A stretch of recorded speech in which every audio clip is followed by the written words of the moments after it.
I fight for the users.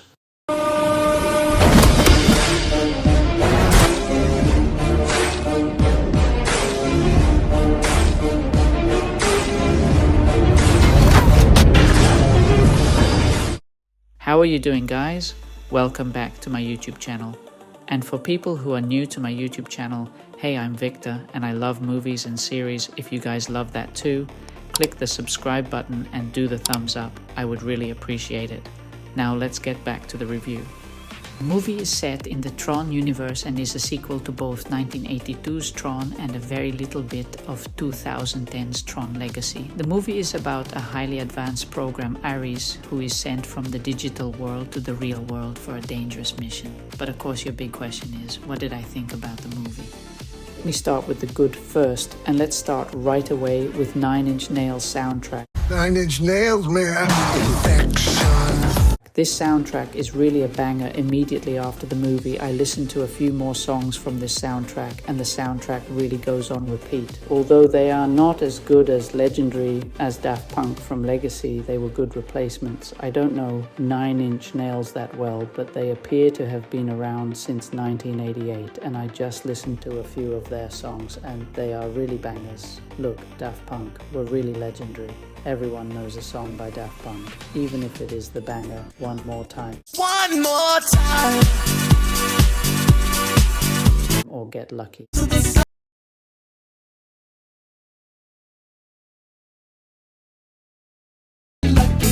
Which they made together with Pharrell Williams of the song Happy. Joseph Kosinski, the director of Tron Legacy and other famous movies like Top Gun Maverick or the recently released F1 movie, saw something in them. Something Disney did not see at the time, who preferred a famous composer like Hans Zimmer, made the soundtrack for Tron Legacy and used Daft Punk only for a club scene. After fighting hard for themselves, they were finally allowed to make the entire soundtrack, and they did this perfectly. The combination of electronic music and a film orchestra was unique and amazing. After Legacy, they were also supposed to return for a sequel along with Joseph Kosinski, but the sequel sat in production hell after the failure of Disney's Tomorrowland. It took but until each had finally gone his own way. Joseph Kosinski has now found his own style in films such as Top Gun Maverick or the Formula One film, and Daft Punk unfortunately broke up in 2021 and thus stopped. Disney ended up going in a different direction with this film and left Legacy somewhat to the side. This change in direction also required new music composers for the film, people who could follow in the great footsteps left by their predecessors, Daft Punk. In the end, they made the perfect choice to have this be 9 Inch Nails. Like I said, I don't know them that well, but many other people also from years back do, and were even for some their youth. But anyway, besides the soundtrack being good, the visual effects were also good, which is what you expect from a Tron movie. Before this film, I saw the two Tron films, Tron and Tron Legacy, for the first time, and between the first Tron and Tron Legacy, you could see a huge improvement in the CGI. This makes sense because the first Tron film came out in 1982, and computers weren't as powerful and advanced as they are now. I don't think there were as many programs in the 1980s as there are now. Computers now also have greater capacity.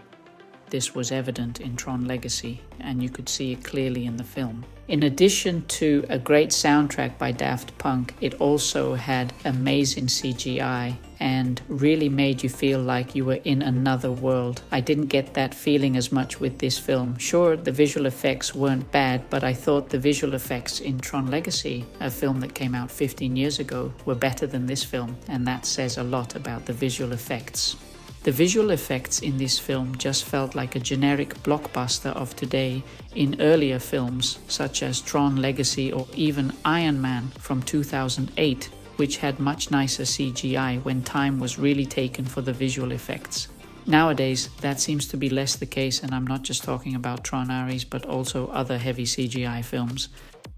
Don't get me wrong, the work they do is difficult, and I certainly wouldn't try to do it myself. And of course they put a lot of time into it, but personally it feels different, especially in this day and age, when we have more computers, programs, and even AI at our disposal.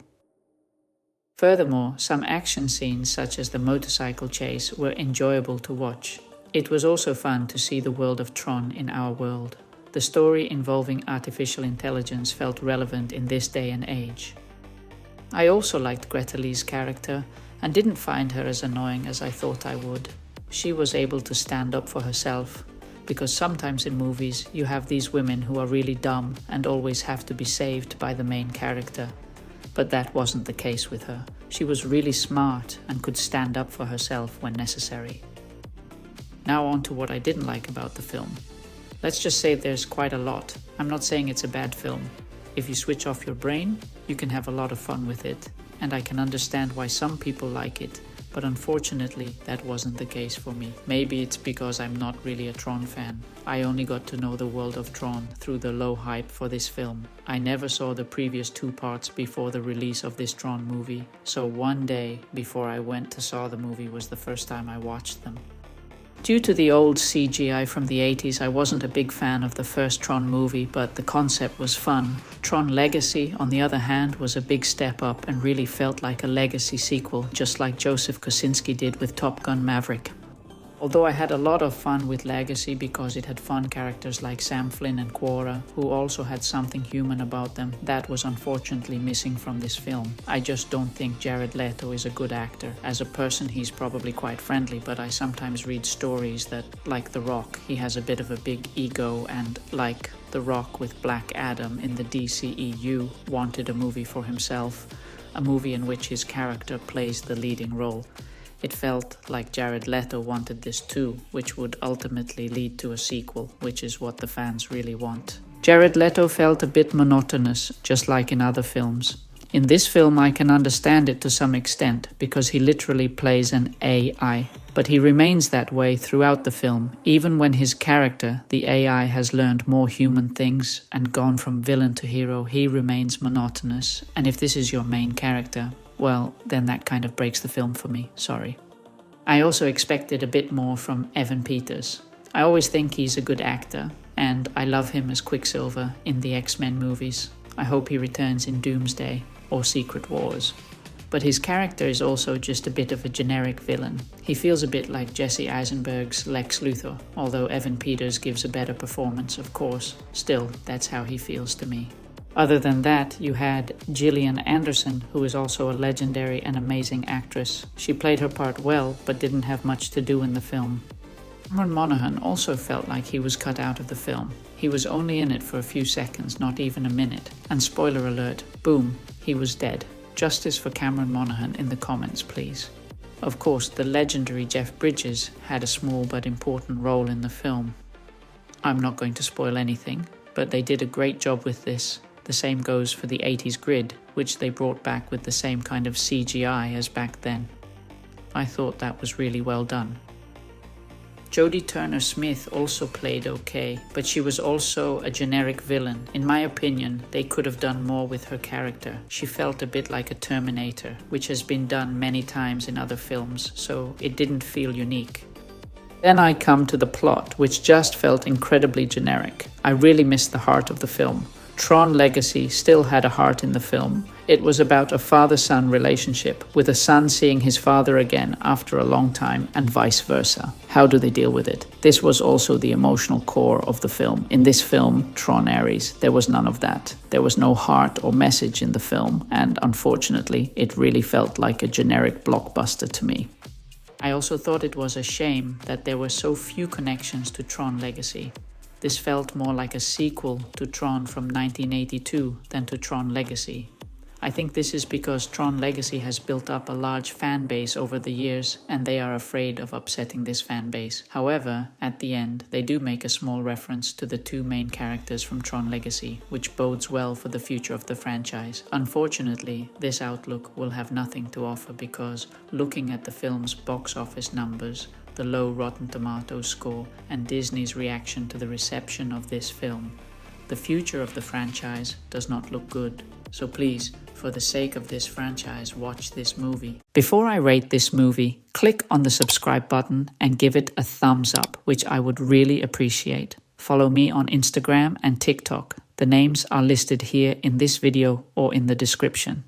I give this film a C on the entertainment scale. It's a 5 out of 10. For fans of the first Tron movie, this is a must-see. But for die-hard fans or fans of Tron Legacy in general, you can sit this one out. All in all, this film had a lot of cool concepts, but with a weak script, weak lead actor, and generic CGI, it wasn't well executed. I hope you enjoyed this review. Remember, this is just my opinion, and if you love this movie and have a different opinion, that's great. Let me know in the comments below which movies you want me to review next, and don't forget to subscribe. It's free. Give me a thumbs up. I'd really appreciate it. What I just said about Jared Leto, if Jared Leto sees this, which I don't think he will, but hey, look, he's not a bad actor. I think he really has something in him, but from the films I've seen of him so far, I haven't seen any of it. As a person, I think he would be a very chill and nice guy, but I'm just not impressed with his acting in this film. More videos and reviews are coming, so stay tuned. And as always, bye-bye.